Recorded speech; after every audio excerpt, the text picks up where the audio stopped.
So let's get into this diagram. Basically, so the Mickey's magic hat, when he breaks out of his slave status, they show you on Fantasia. He was doing grunt work, cleaning the walls, sweeping the floor. He was a slave doing manual labor. Then he became magical at some point. I'm gonna watch that movie again and see the turning point. Maybe he got sparkles in his eyes or something like that happened.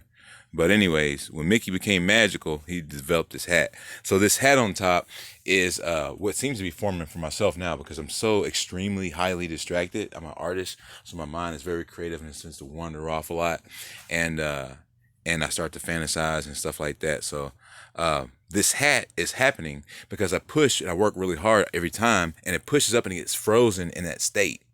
And what I can see here is that the mass of energy between the top point of that hat has to become long enough in the face of distractions before even, if not bursting into flame, from just stretching and not necessarily being able to push through, but push up high, would still result in a Mickey Mouse appearance, with the point being encapsulated with calcification, would still create this cone shape, which it does, and pull it out to a point to where it reaches a max capacity fitting inside the head, which will feel like a giant cone on top of the head. But at the same time, shows why he actually has this hat, because he's distracted. That's what I am. I'm a fucking distracted dude that's consistently distracted by my creative mind.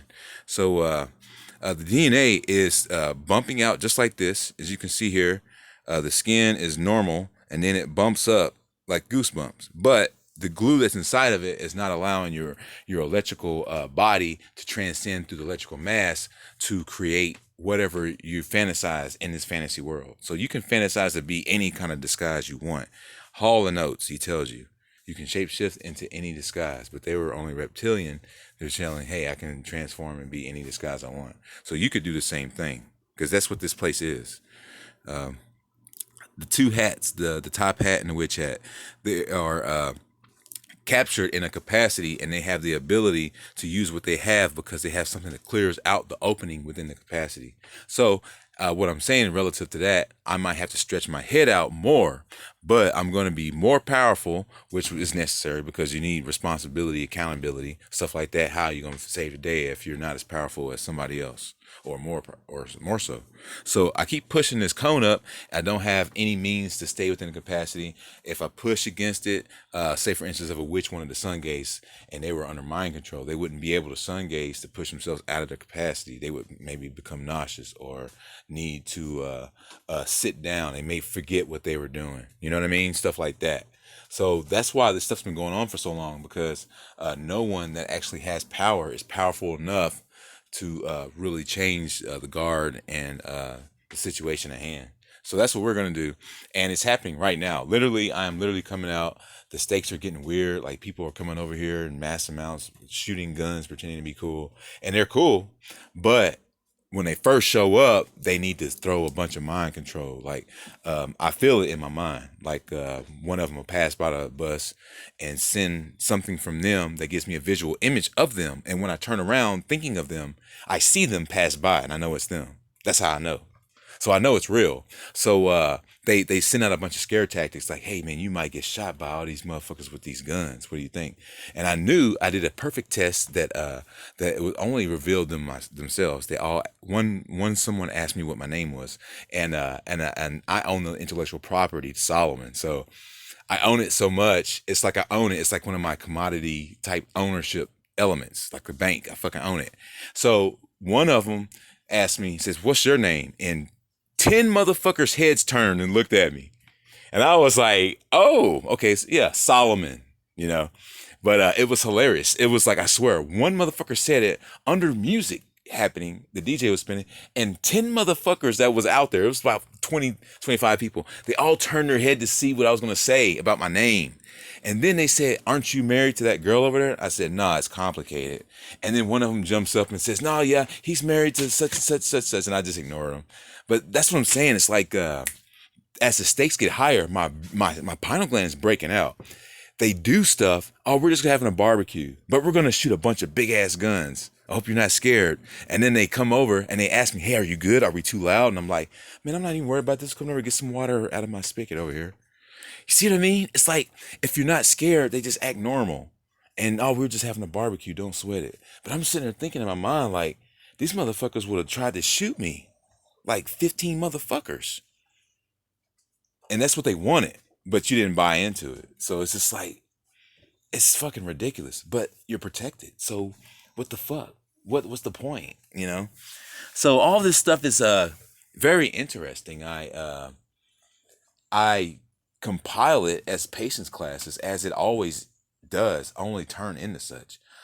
Police, back when I was just taking over properties, came in and put guns to my head for an eviction attempt. And I was like, this isn't like an irregular eviction, is it? Because y'all don't put guns to people's heads. There's like, how many of y'all there? 15, 20 of y'all motherfuckers? Like the whole goddamn sheriff's goddamn station came to the damn house just for the eviction. And they were all running around the house, like 5 running along the side of a guns, hands on the guns, the whole shit. And they thought that they were going to scare me. So that's what I'm saying is that these people, it doesn't matter. For another example,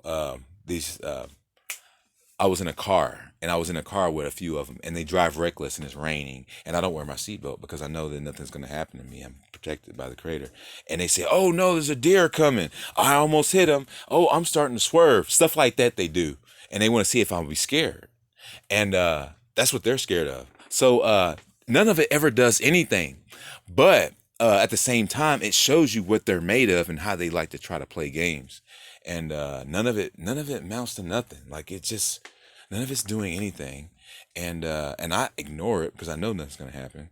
And I'm not afraid because I know don't need to be afraid, because fear itself is the only thing that you need to really think that you should be scared of. It's just being ignorant enough to be afraid. Like, it's just whatever. So, as I say before, I was rambling on a million different topics at once. These beings are afraid of you, and you're more powerful than they are. And it's funny how that looped around into the topic, still connecting together. Wow, what the fuck? But if you do these things to stay away from salt as much as you can, and you do these things by being mindful of things you will saturate on a large scale space or coverage. For example, this African black soap doesn't have any salt in it. I can use it with turpentine and water soluble to lather up and wash my clothes on a washboard with no salt. Then I can do the same thing, and I can wash my dishes with the same situation. So that's why the African black soap is there, because it doesn't have any salt or sodium. And if you think that you're not using any salt because you haven't taken a shower, then you're mistaken if you think your clothes are not being washed with immense salt, sodium phosphates, and goddamn sodium fluoride in the water made typical fucking, you know what I mean? Metropolitan water supply is full of fucking goddamn sodium fluoride. So that's what I'm saying, is that even though you're not taking a shower or whatever it is you're trying to do to avoid it, you're still walking around with clothes, with some of them with gain on it, and all these different things that absorb into your body. And that's what it is. That's the biggest culprit. Salt